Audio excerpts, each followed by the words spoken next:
Charles, bonsoir. Tout à l'heure dans votre discours, vous dénonciez le nouvel ordre mondial. Donc si vous pouvez expliquer ce que vous mettez derrière ces mots et pourquoi vous le dénoncez. Très clairement, ce qu'on dénonce par le nouvel ordre mondial, c'est la mondialisation.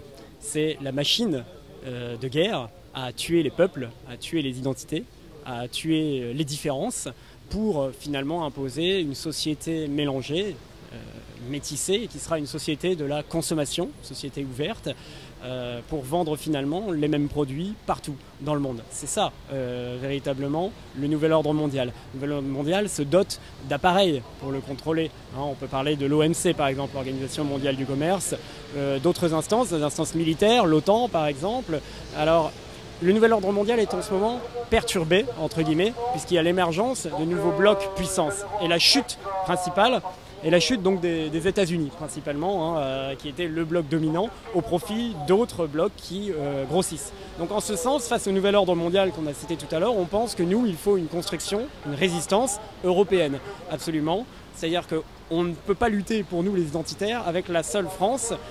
Il faut donner un sens européen et civilisationnel à notre combat. C'est pour ça que nous déclinons l'identité selon 3 déclinaisons régionales premièrement, historiques et nationales deuxièmement, et également européenne. Voilà, nous avons une dimension complète de l'identité qui pour nous justement va complètement à l'encontre de ce nouvel ordre mondial dont on parle tout à l'heure, puisqu'elle est enracinée. Or, le nouvel ordre mondial veut des êtres déracinés.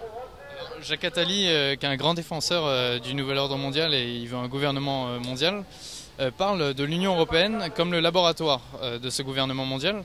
Et bizarrement, votre vision vient à cautionner ce projet qui est en fait un assassinat des États-nations au profit d'un futur gouvernement européen pour une supposée homogénéité européenne. Je ne suis pas d'accord avec vous. L'Union européenne telle qu'elle est actuellement, nous la condamnons. Bien évidemment, c'est un outil purement commercial. D'ailleurs, on ne sait même pas quelles en sont les frontières, puisqu'on parle de l'adhésion de pays comme le Maroc, l'Algérie, ou bien encore Israël, par exemple. Donc, il faut avant tout donner des frontières, donner un sens à ce que c'est qu'être européen. C'est ce que refuse de faire l'Union européenne. Dans leur projet de constitution, il n'y avait pas une ligne sur l'identité européenne, par exemple. Donc nous, quand on parle d'Europe, attention, que vos auditeurs ne se méprennent pas, nous ne cautionnons pas l'Union européenne, mais nous voulons une construction européenne civilisationnelle, parce que nous pensons que les États-nations sont, pour nous, en quelque part, dépassés, ne sont plus d'actualité.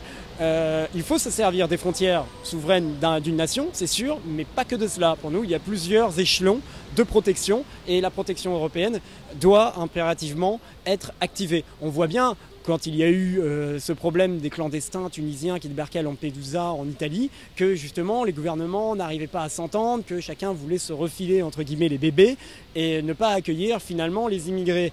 Donc ça pose un véritable problème. Si nous mettions une politique commune, notamment contre l'immigration, pour la défense de notre identité, pour la défense de notre civilisation, je pense que ça serait la première des politiques communes à mettre en place. Après, par rapport à l'Europe, je pense qu'il faut y aller graduellement. On parle par exemple d'Europe carolingienne, c'est-à-dire en fait l'Europe du traité de Rome, l'Europe de base, l'Europe plutôt occidentale. Avec cela, la construction paraît plus possible, plus faisable, pragmatiquement dans un premier temps, avant de vouloir intégrer moult et moult pays.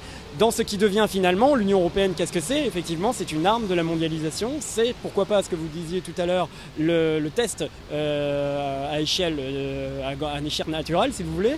C'est alors que nous, quand on parle d'Europe, on ne parle pas de ça, on parle d'une construction identitaire. Ça n'a strictement rien à voir. Le mot identité n'est jamais abordé dans l'Union européenne. Par contre, le mot économie, profit, rentabilité, oui. Merci.